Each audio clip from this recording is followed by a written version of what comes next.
Friday, Holocaust Remembrance Day, January 27th, which is the anniversary. Today's the Friday would be the 78th anniversary of the liberation of Auschwitz by Soviet troops.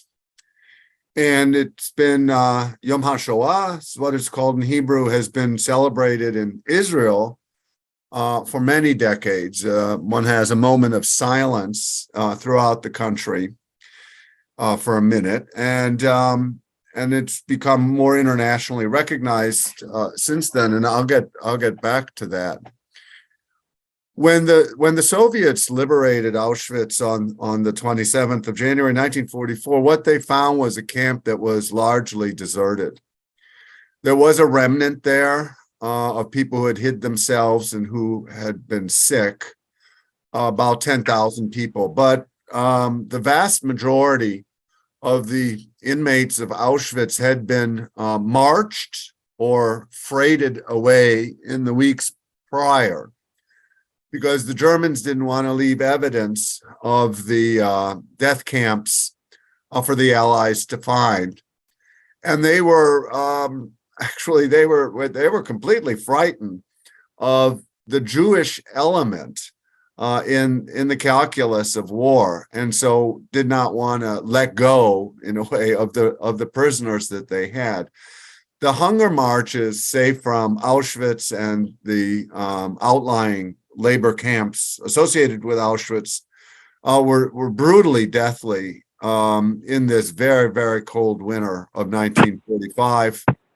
Probably a quarter of a million people died just being freighted away back to Western Germany. And this would have included Anne and Margot Frank, who were in Auschwitz after their hideout in Amsterdam had been discovered, and had been selected for labor at Auschwitz, unlike their mother, who was condemned to death immediately. And then they found themselves in Bergen-Belsen, near Hanover. This is one of the concentration camps for political prisoners that the Germans had built. And that's what the Allies, the American and the British, then liberated in April 1945. But Margot and Anne had already perished, probably in early March, of typhus, one thinks, in these terribly overcrowded conditions in Bergen-Belsen. So 78 years ago, and the Holocaust seems very, very far away. The survivors are few, and that world of enslavement and murder is really very difficult for us to conjure up and to fathom. And yet the world is not that far away. So Anne and Frank would have been turning 94 this year. And that is an age in which we know people who are 94. So she was born in 1929. And in her diary, she writes, before she was captured, today is the 18th birthday of Princess Elizabeth of York. So she's referring to Queen Elizabeth. And so it is very much our world that Anne describes in her 1944 diaries. And if one looks at the everyday life of Germany in the 1940s or early 1940s, I mean, when Germany invaded Poland on September 1st, 1939, the bestseller in Germany was Margaret Mitchell's Gone with the Wind. And people throughout Europe saw Walt Disney's Sleeping Beauty in 1937. In fact, many Jewish diaries refer back to sneaking in to see the movie, seeing the movie, cutting their hair in the style of Sleeping Beauty. The German Air Force had mascots on its planes that featured Mickey Mouse.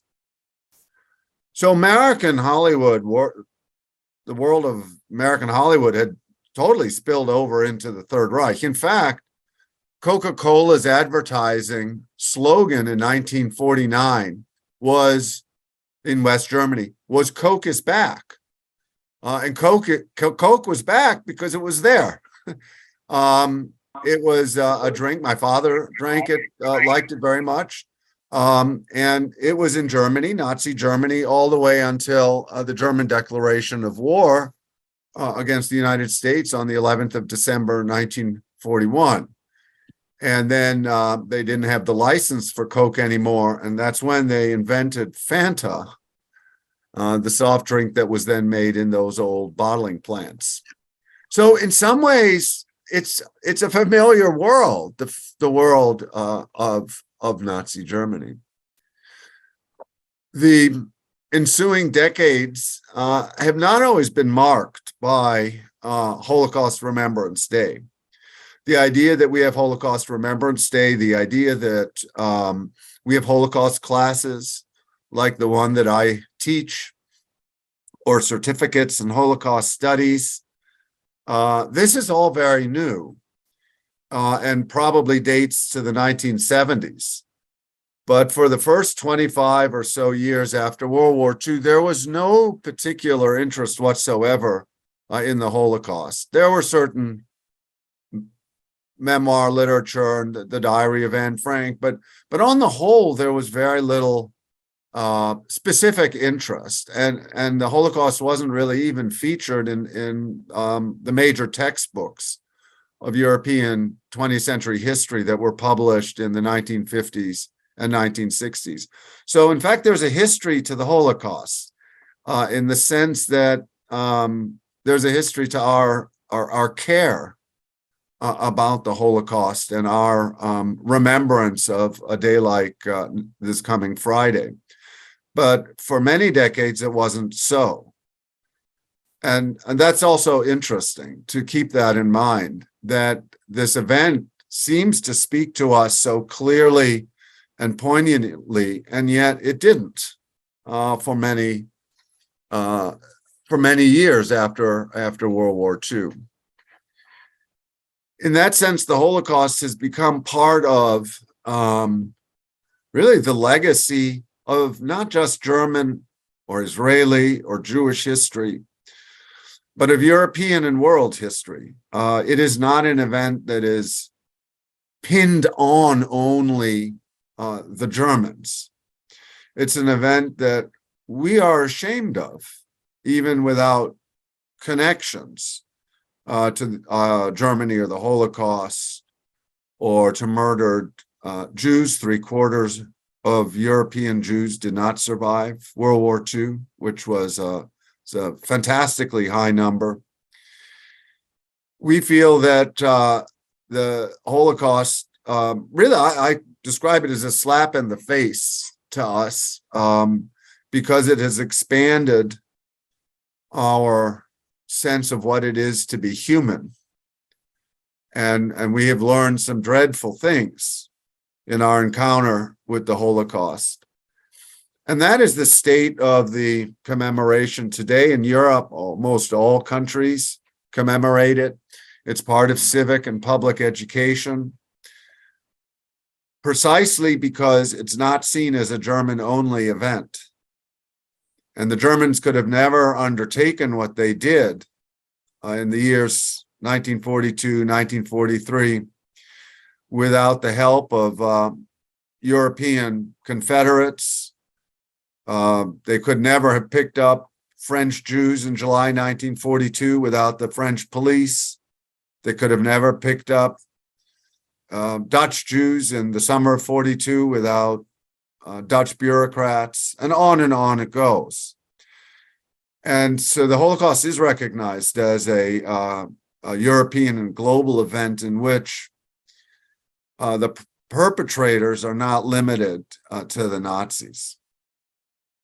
It's, in that sense, it's become part of the human legacy with which we need to grapple. And yet, what seems so clear to us today, and there's thousands and thousands of books, was not at all clear then. It wasn't really a question of the facts. You could find a relatively comprehensive rendition of the facts by the end of 1942 with a careful read of the New York Times. Jewish newspapers in New York had even more detail about the operation of the death camps, and they went operational in the spring of 1942, even naming names of death camp personnel, as well as of Jewish victims, not detailing, but certainly outlining the evacuation, deportation of the Warsaw Ghetto in July and August 1942, and the Great Action. So the facts were there, but two things made them difficult to made it difficult to process them. One was the facts were always overlaid with more dramatic facts. One was just the movement of the Allied armies. So, for example, D-Day and the invasion of Normandy took place right when the Hungarian Jews were being deported in June 1944. And D-Day took up much more space than the deportation of Hungarian Jews. But also the drama of occupation in Germany. So you had the Norwegians get tons of column inches about their valiant struggle against the German occupiers. Also, the German policy of hostage taking in France. So they would announce the names of previously arrested people, usually communists and Jews, arrested for other offenses, who would be executed in the event that a German soldier would be assassinated. And of course, German soldiers were assassinated by the French underground, particularly beginning in 1941, 42. And so the Germans then executed, sometimes I think the ratio was general. They wanted 1 to 50, but Hitler insisted on 1 to 100. But in any case, many scores of prisoners who had absolutely nothing to do with the assassination of German military personnel were executed. And this was a very public drama. The Germans put this up on notices and put the names of the prisoners who were going to be executed. On the day of execution, the church bells rang, and then there were accounts in the newspapers of the execution, the last letters written, et cetera, et cetera. This was a huge drama. So also was the destruction of the Czech town of Lidice as punishment for the assassination of the SS figure Reinhold Heydrich in early June 1944. So all the men were killed from this village. The women were put into labor camps, and the children, because they were Czech children, not Russian children, were put up for adoption in Germany. And this was broadcast over the radio in Germany. And so this was well known to the Allies as well. And so it's Norway, French hostages, Lidice, that really are much more dramatic than Jews stuffed into ghettos where there's just much less information. Jews were caught in captivity in a way that did not allow them to feature as protagonists in the struggle against the Nazis. And so that's one reason why the press just focused on more obviously dramatic incidents in the German occupation of Europe. But the other problem was more existential. The facts were known, but sometimes they were called atrocities. So there was a string of atrocities, which is not unusual in war. Very few people understood that this was a systematic, comprehensive, ongoing, multi-year effort at the destruction of every single Jew, whether the Jews professed to be Jewish, whether they were Catholic priests, or whether they were Protestant preachers, or nothing, and sought Jews out in all the corners of Europe, going after Norwegian Jews, going after the Jews in Crete, the Jews on the island of Corfu. So this vast effort over the course of 3 years, a systematic effort that was largely successful in the sense that 3 out of 4 Jews living in Europe were murdered by the Nazis. This systematic nature just was not comprehended.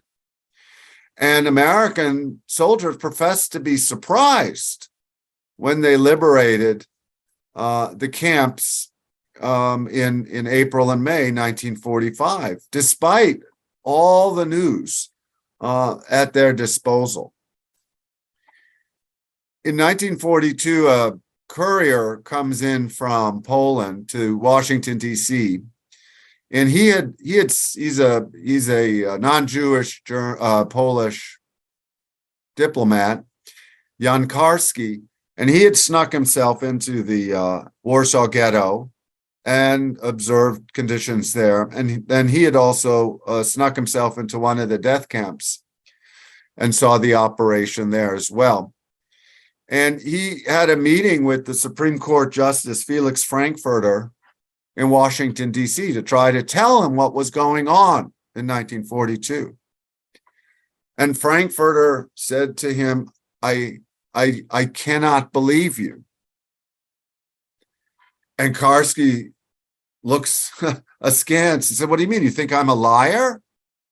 And Frankfurter says, no, I don't think you're a liar at all. I just can't believe it. What you've told me, I can't believe. And so it was fragmented into atrocities, but it wasn't understood as this mammoth effort that still remains at one level unbelievable. It just was not comprehended. And I think it was, people had a very difficult time after the war understanding its scale, the quantitative scale, but also just the motivation, the intention, the result, just was very difficult for the mind to process.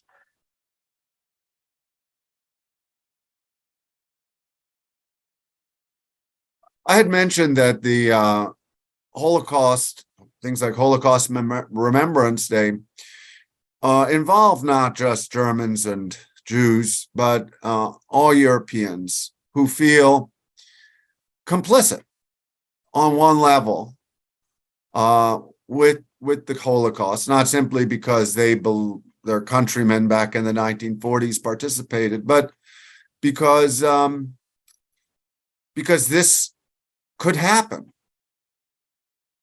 to us as humans, that this is what we did as humans not so very long ago. And it brings up the dimensions of how it is that we see each other, and how it is that we encounter each other, and how it is that we confront each other. Europeans had a much easier time imagining themselves as hostages taken by the Germans, or as workers forcibly conscripted by the Germans, or as Norwegians, than they could as Jews. Putting yourself into the shoes of being a Jew was extremely difficult for Europeans. You did not um, you did not support what the Germans were doing, but nor could you fully inhabit the body of a Jew, and that suggests margins and dimensions of empathy. Some others are included. Others are much less included in our sympathy and in our empathy. And that is the challenge today. Who's us and who's them? And what politics do we pursue that continually create an us and a them? Now, the Nazis did not believe in humanity. They said so. They thought it was a completely false concept. And Menschheit was the German term. It had no meaning for them. And Judeo-Christian ideas of mercy and forgiveness to others as such played very little role in Nazi morality. No role in Nazi morality. For the Nazis, their anthropological category was race. And the races were locked in an internal struggle with each other. And there were superior races and inferior races, really based on how you took up the challenge of constant race fighting. But it is the race that was the subject of history, and it was the race that was the subject of your loyalty and of your identity. And you were who you were because of your race. And so there were many races in the world locked in this struggle. Perhaps, as the Nazis might have imagined, species are locked in a struggle with one another in the pyramid-shaped animal kingdom. But humanity as such had no role in their thinking. Neither did person. Mensch. A mensch, a person, was a function of his or her race and was filled with the matter of the race. And so the individual person wasn't all that interesting to the Nazis either. So Menschheit and Mensch, humanity and person, are not working constructs for the Nazis. Whereas we do think in terms of humanity. And yet we don't. Because we are in front of many challenges in a time of economic distress and global climate change that will produce millions of refugees. There are an estimated 2.5 million refugees that have fled sub-Saharan Africa for Europe in the last 10 years. 1% of them lie at the bottom of the Mediterranean Sea. Similar numbers have crossed by land. Many more than that number of 2.5 million languish in refugee camps. There are thousands of people on the US-Mexican border. And we need to think about what our response is. Mm-hmm. Surely also, yes, as Americans, but also as parts of humanity. And this is the big challenge. And no one suggests the answers are simple, but to say that they're not us is also too simple. And to say that they're only them is much too simple. And that is what the Holocaust will remind us of again and again. It is worth remembering that nobody could be saved in 1942. There was nothing the Allies could have done, short of making Spain and Switzerland accept a few more refugees. There was no way in 1942 that one could save the condemned Jews of Europe because we weren't there. We were not in Europe, and the Russians were being pushed back almost across the Volga River. So there was nobody to save Jews in 1942 or 1943 for that matter, but by then most had been murdered.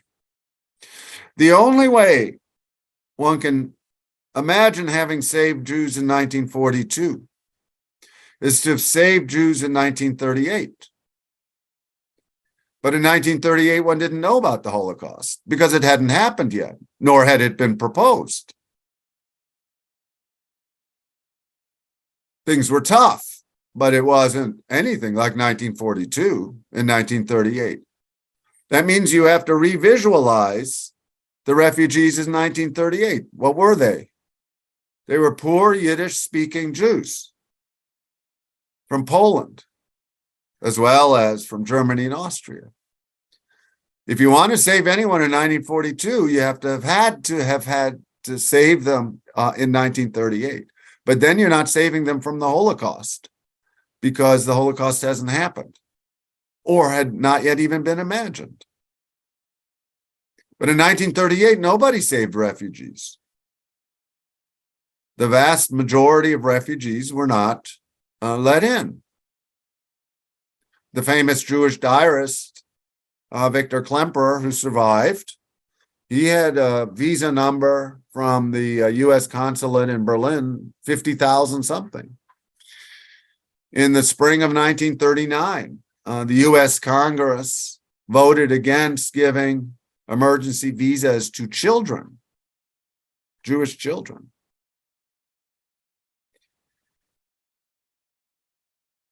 But that we have to go back to 1938 when we want to rethink and imagine our policy on refugees.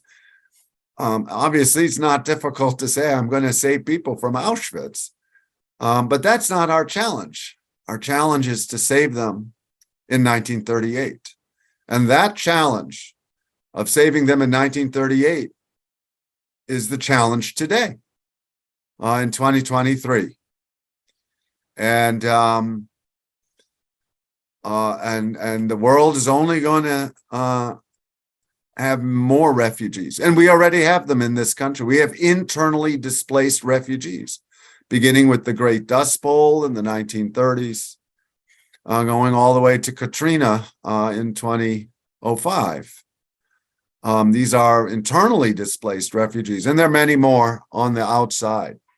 So I basically leave you with that thought about 1938, and that is much more connected to the present than is 1942, and about Nazi ideas about humanity and humanity not existing. Instead, there's us and them, eddies of belonging that are inclusive as well as exclusive. So those are my thoughts on Holocaust Remembrance Day.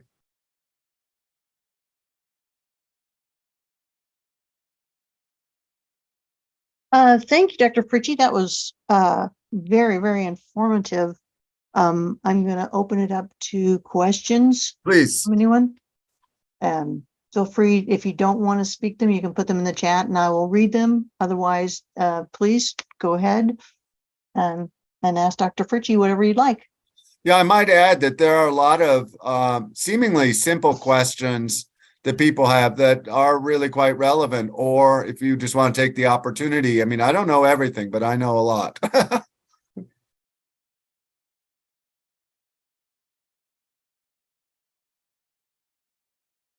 Well, I might start the ball rolling just with, So you're putting it back to 1938.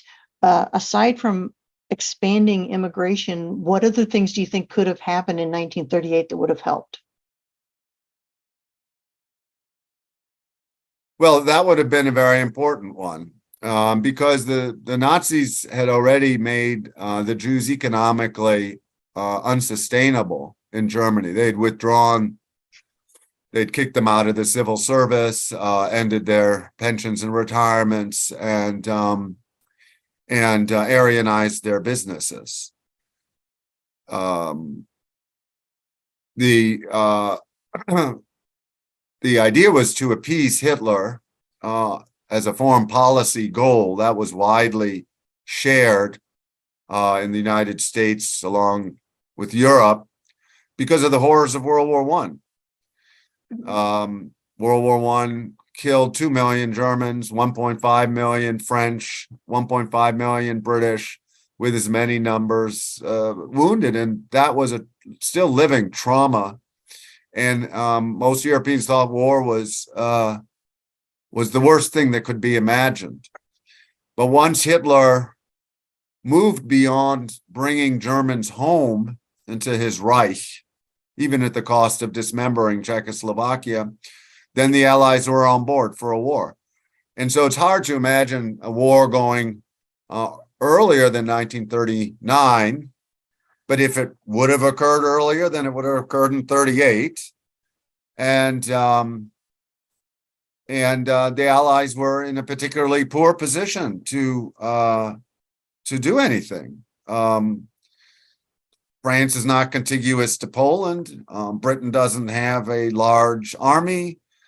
So it's only once there's a coalition with the United States and the Soviet Union that it's really possible to militarily defeat Germany.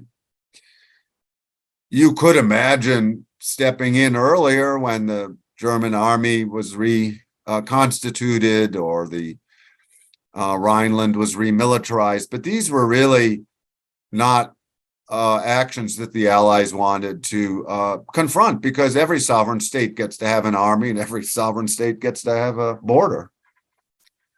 So I'm not sure that there's too much one could have done before 39 and really until 41 about Hitler, but one could have let in refugees.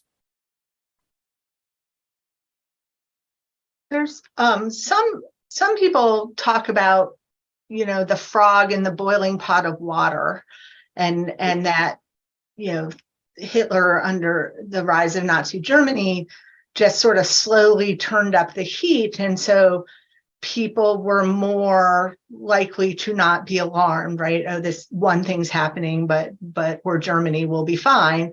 Do you find that to be a good argument, or should people have been more alarmed from the beginning? And were people more alarmed than that frog in the boiling pot gives credit?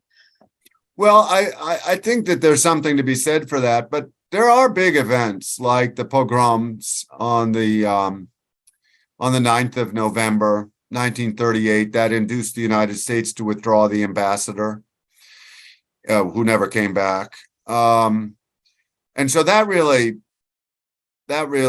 focused opinion, and also began to change views of the appeasement agreement that had come in Munich at the end of September.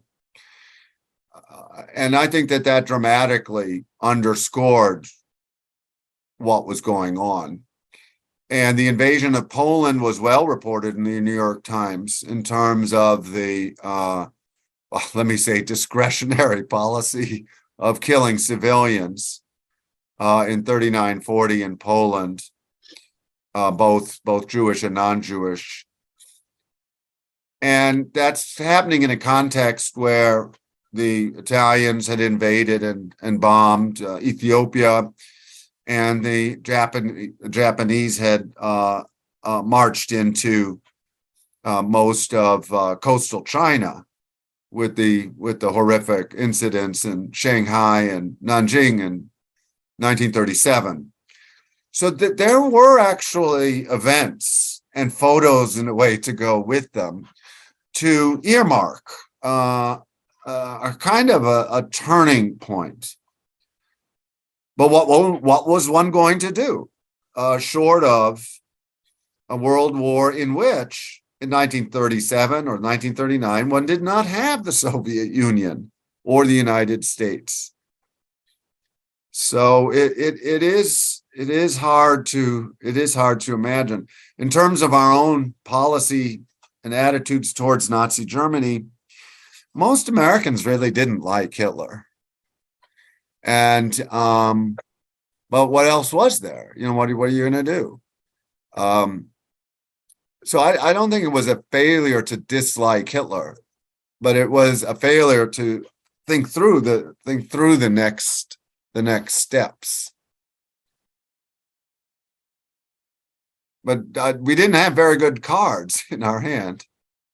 I mean, the Americans had the 28th largest army in the world in 1940.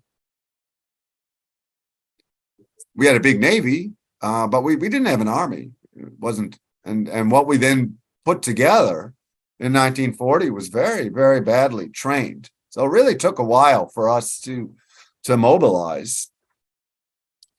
But distaste for Nazi Germany was there.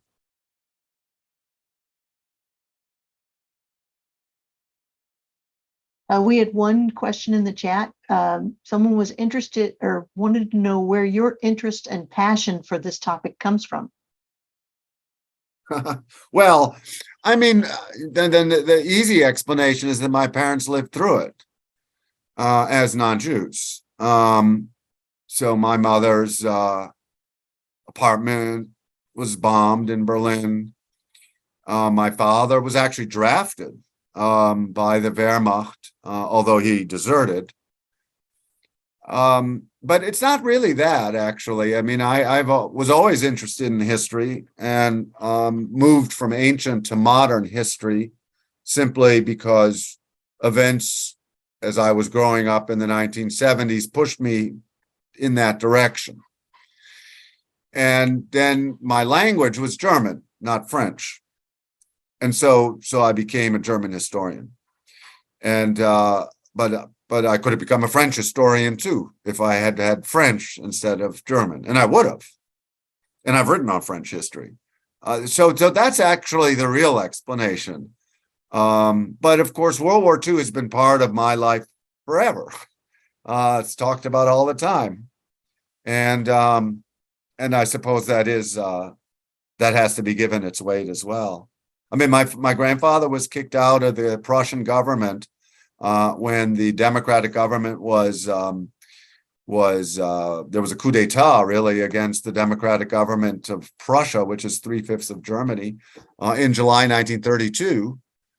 So he was a socialist, and then he was booted out, became a lawyer.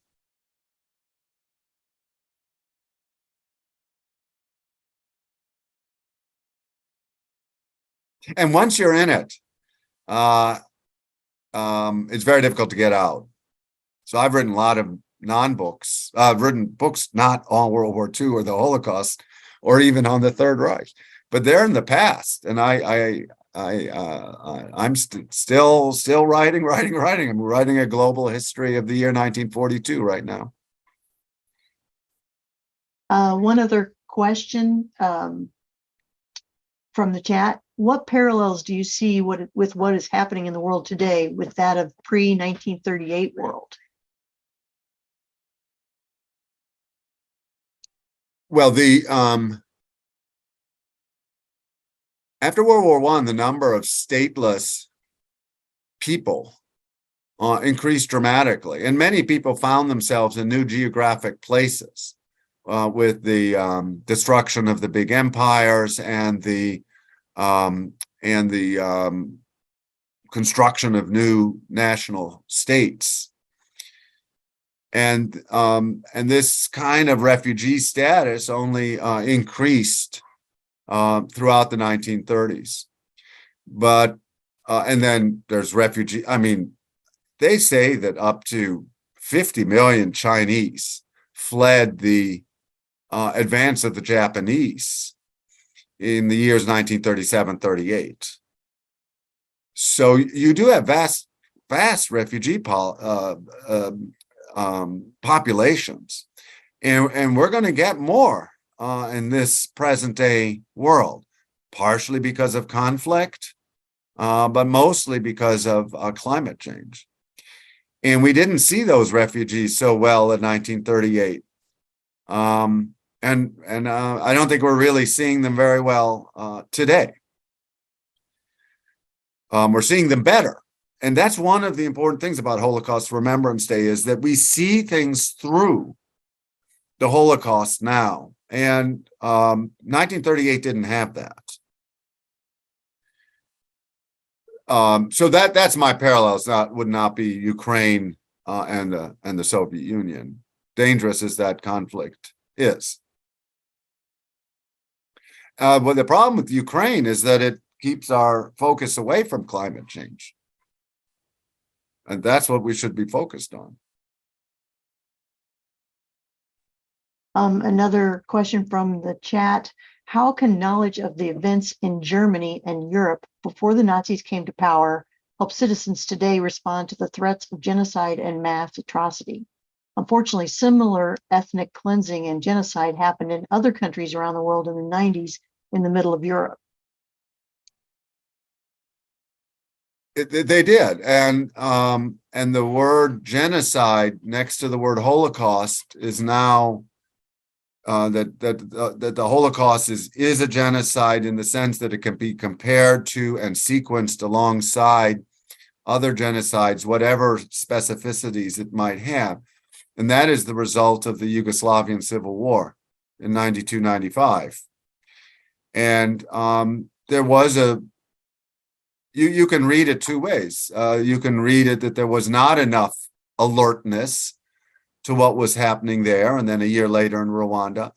But you can also read it that there was alertness, and that there was ultimately a policy under the Clinton administration to punish Serbia, and that then repeated itself on a vaster scale with the bombing of Belgrade in the year 1999. So there has been some alertness. You can't explain the reception of refugees in 2015 in Germany, Sweden, and elsewhere without reference to the Holocaust and World War II. And many people are indeed horrified at what's happening on our border and on in the Mediterranean, and that horror doesn't necessarily change state policy. Doesn't mean that that's not a noticeable and relevant difference to 1938. So there's much more concern and interest than there was in 1938, which was, of course, a year when the Western world was in the middle of a depression. And you can just go on and on. I mean, the Okies weren't very well received in California, but then were integrated. So I think there's more alertness, and Holocaust Remembrance Day registers that alertness compared to 80 years ago. Another question. What reason did Congress give for refusing entry for Jewish refugees? Well, first of all, it was a close vote.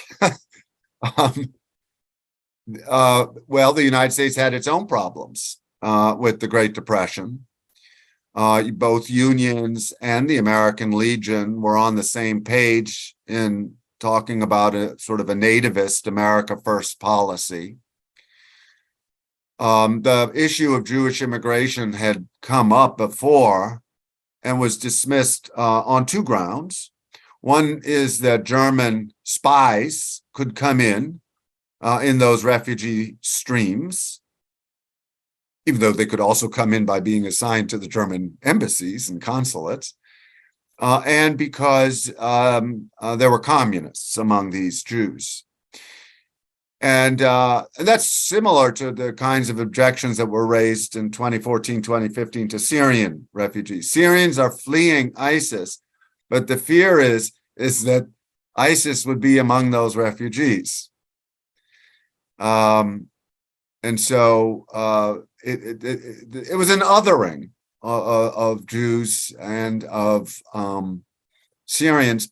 The question of the children is harder to answer, but and they would have been sponsored. It would have been all private sponsorship. I assume the objections were simply that it would have opened the door to much more routine entry of Jewish refugees, and that was politically difficult in the time of a Great Depression, and it was politically difficult in a time of anti-Semitism. You must remember at the University of Illinois that it was easier before Hitler for a Jew to get a job at the University of Berlin than it was for a Jew to get a job at the University of Illinois. So you had respectable, so-called respectable anti-Semitism, and Jews were just seen as just not our type.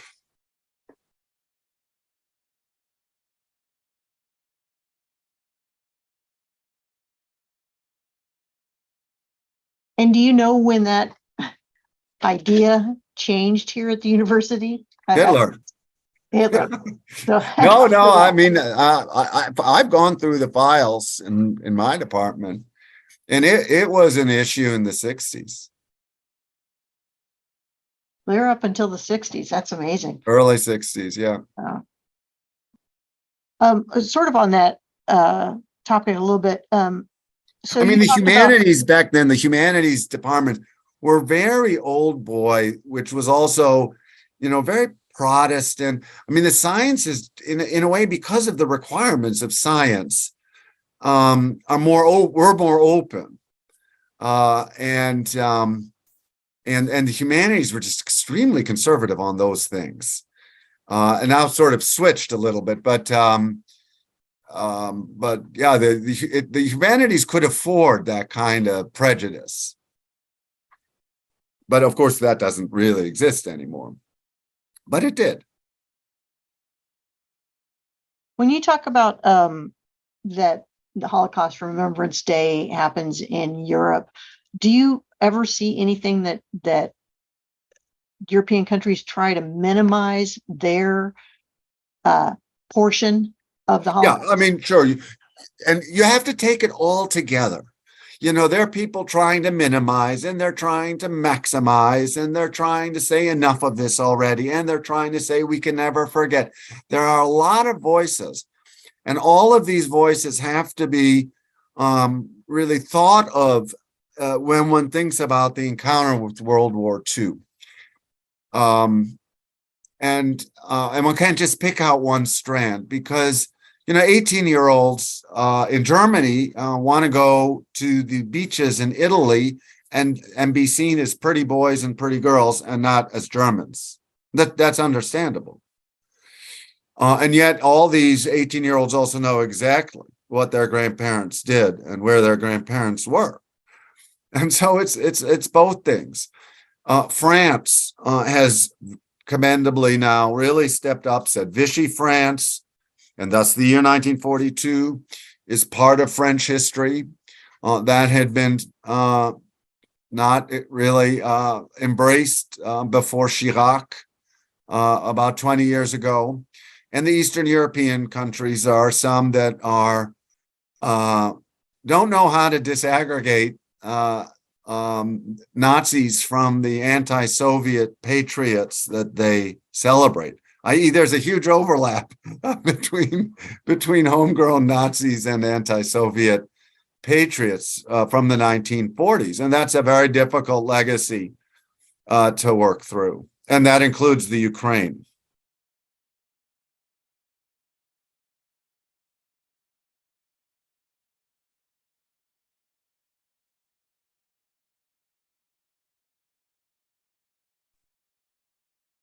Do we have anyone else who would like to offer a question? Yeah, if you were to advise, one thing that an individual person can do if they're concerned about refugees, and what actually would rise to the attention of the people making those decisions, is there anything that individuals can do?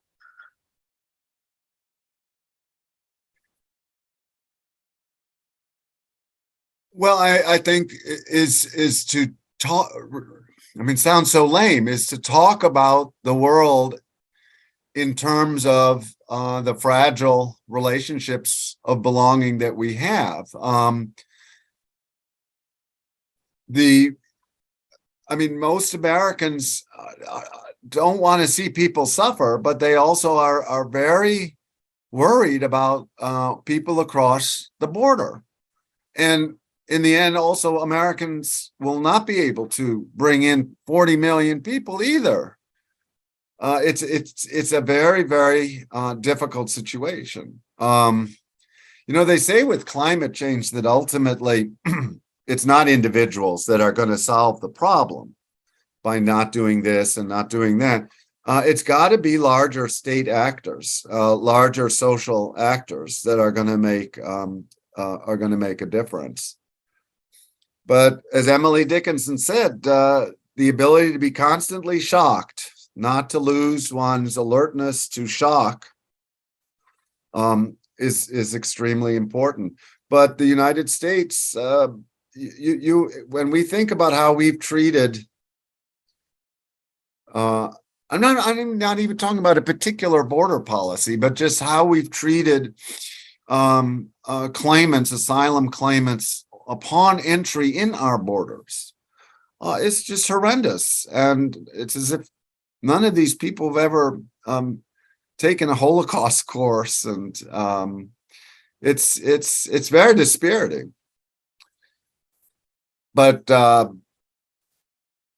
think that's a very good question as an individual. I mean, speak up in your surroundings when people start drawing very sharp lines between us and them.